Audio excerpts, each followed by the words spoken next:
You're doing the visualizations, you're saying the affirmations, you're journaling, you're meditating, you're believing, or at least trying to. And still, nothing moves. Not because the law of attraction is broken, not because you're not spiritual enough, not because the universe forgot about you, but because of something you're doing every single day without even realizing it. Something so ordinary, so woven into your routine that it never even occurs to you to question it. There are 6 of these habits. 6 things you probably did this morning, or yesterday, or right before you opened this video. Each one quietly cancels what you're trying to build. Each one sends a signal to the universe that contradicts everything you think you're asking for. And here's what makes them dangerous. They don't feel like habits worth examining. They feel like normal life. That's how daily habits sabotage your manifestation. Not with drama, with repetition. We're counting down from 6 to 1 because the last one, habit number 1, is the habit almost nobody wants to admit they have. The one that undoes everything else. Stay until the end. Because recognizing it changes things. Before we get into it, if you're new here, this channel is about conscious creation, the practical side of it, the honest side. If that's what you're looking for, subscribe now. New videos every week, and this one's worth staying for. Let's get into it. Habit 6. Checking for evidence. Here's what this actually is. Every time you look for proof that your manifestation is working, checking your bank balance, refreshing your phone, scanning your circumstances for signs, you are practicing the law of attraction in reverse. You're vibrating at the frequency of, it's not here yet. And what you vibrate, you attract more of. Why do most people do this? Because we were trained to trust what we can see. Evidence feels like safety. Checking feels productive. It feels like you're being responsible, not impatient. But here's the truth. The moment you check for results, you are placing your belief outside of you, in the physical world, instead of inside of you where creation actually begins. That's a form of doubt, even when it's disguised as curiosity. The right way is this. Stop auditing the universe. Decide that your desired reality is already done and behave accordingly. You don't check whether the sun will rise tomorrow. You know it will, so you plan around it. That's the energy of true manifestation. When this is working, you'll notice you stop looking. You'll catch yourself going hours, even days, without needing evidence.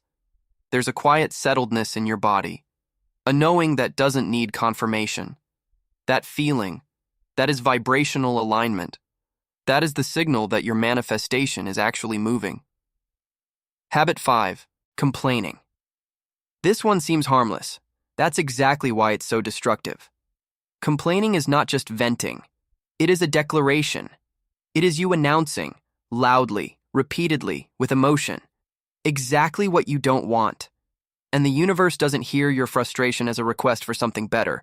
It hears the frequency you're broadcasting, and that frequency is lack, resistance, scarcity. Every complaint is an energy leak. The reason most people fail here is twofold. First, complaining feels like connection.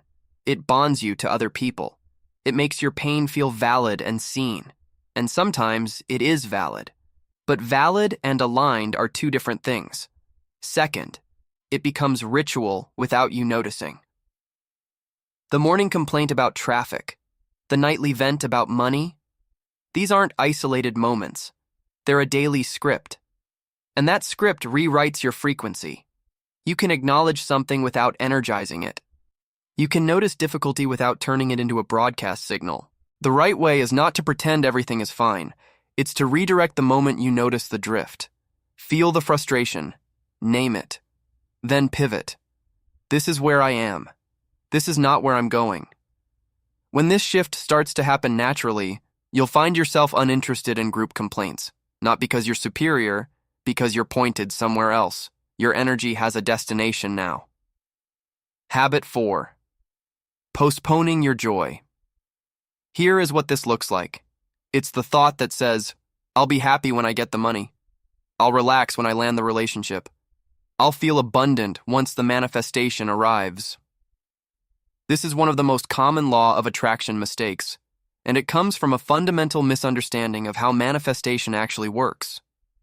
Most people believe the manifestation comes first, then the feeling. But conscious creation works in reverse. Your emotional state is not the reward for manifesting. It is the signal that calls the manifestation toward you. Joy, gratitude, abundance, love. You don't earn these after the arrival. You practice them before it. That's not deception. That's how frequency works. When you postpone your joy, you are planting your desire firmly in the future and standing in the present moment of lack. The gap between you and what you want stays wide. The right way is this. Find something, anything, right now that genuinely feels good. Not forced, not performed. Real. A warm drink. A memory that makes you smile. Sunlight on your skin. Let that feeling expand. Let it become your default station. When this is working, your life starts to feel strangely good before anything has visibly changed. That strangeness is not delusion. That's you becoming a vibrational match to your desired reality. That's manifestation beginning in the invisible. Habit 3. Unconscious negative self-talk. This is the one that runs the deepest. It's not the big dramatic thoughts. It's the ones you barely hear. The ones that pass through in a second and disappear. I'm so bad with money. Of course that didn't work. Why does this always happen to me? These aren't just phrases. They are subconscious programming being reinforced, loop by loop, day by day. This is what limiting beliefs actually look like in daily life. Not a monster under the bed, a whisper you've stopped noticing. Why do most people fail here? Because they underestimate the quiet. They do the visualization in the morning and then spend the rest of the day reinforcing the old story with 1,000 small thoughts. The big ritual does not cancel the small habit. The subconscious keeps score. The right way is not to fight your thoughts. Fighting gives them power. It's to gently, persistently replace them. Every time you catch a thought like, I never get what I want, you pause, you notice, and you offer a different one. Not a lie. A reframe. I'm learning to receive more. I'm shifting. It takes time and that's okay. Small. Honest. Repeated. When this starts working, the inner voice changes tone. It becomes less automatic, less harsh. You'll catch yourself thinking something kind about yourself and genuinely meaning it. That's not performance. That's the subconscious actually updating. That's the real mindset reset. Habit 2. Consuming fear-based content. This one is uncomfortable to talk about because it's everywhere, and most of it feels informative. The news, the doom scrolling, the argument threads, the true crime at midnight, the anxiety-soaked comment sections. None of these things are inherently evil, but they are all frequency, and frequency is cumulative. Every time you absorb fear-based content, you are bathing your nervous system in a worldview of danger, scarcity, and collapse. And your subconscious, with perfect loyalty, reflects that worldview back into your experience. That's not punishment. That's just how the system works. Why do people fail to catch this? Because consumption feels passive. Watching something doesn't feel like doing something. But energetically, it is one of the biggest things you do. The right way is to become intentional about what you let in. Not naive, not uninformed. Intentional. You can stay aware of the world without marinating in its worst frequencies. Choose to spend the last 20 minutes before sleep with something that raises your vibration instead of lowering it. A meditation, a piece of music, something beautiful. That window before sleep is when the subconscious is most receptive. What you give it there becomes tomorrow's default frequency. When you make this shift, sleep changes first, then mornings. There's a different quality to how you wake up. Less anxious, more open. That's energetic resistance dissolving. Slowly, but unmistakably. Habit 1, the one nobody wants to admit. This is the most powerful habit on this list, the one that hides behind spirituality itself. Here it is. You don't actually believe you deserve it, not deep down, not in the place where your subconscious programming lives. You say the words. You do the scripting. You build the vision board. But somewhere underneath all of that practice, there is a quiet, persistent voice that says, people like me don't get things like that. That is the unworthiness pattern, and it is the single most powerful reason why manifestation fails. Here's why it's so hard to catch.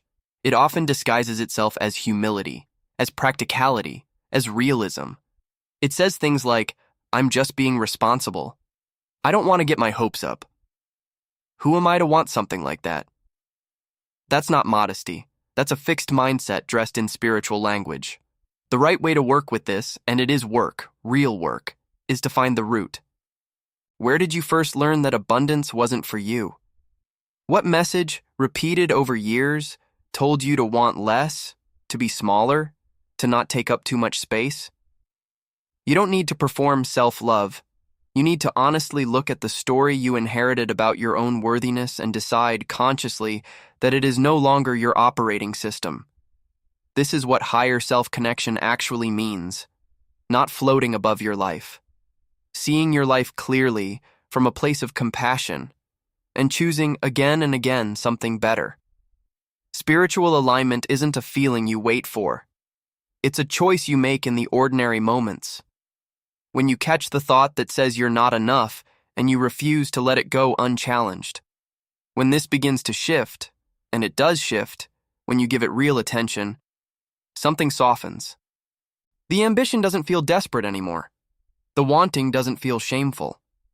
You start to understand what it actually means to attract abundance, not as a transaction you're owed, but as a natural extension of who you're allowing yourself to be. That's the most practical form of spiritual awakening, not a mystical event, a daily choice to expand into what's already yours. This is the work, not the vision board, not the affirmations, the willingness to believe, on an ordinary day, that you are allowed to have the life you keep imagining. 6 habits. 6 quiet, daily, ordinary things that cancel your manifestations before they can reach you. Habit 6. Checking for evidence instead of trusting. Habit 5. Complaining instead of pivoting. Habit 4. Postponing your joy until after the arrival. Habit 3. Running old negative self-talk on repeat. Habit 2. Absorbing fear-based content without realizing what it costs. Habit 1. A deep inherited belief that you're not quite enough to receive what you're asking for. These are not spiritual failures. They are human patterns. And patterns, when you see them clearly, can be changed. That's the whole promise of conscious creation. Not that you become perfect, but that you become aware. And awareness is where everything actually begins. Drop a comment below. Which habit did you recognize the moment I described it? Just drop the number. 1 through 6, because naming it is the first act of breaking it. And I want to see where your shift starts.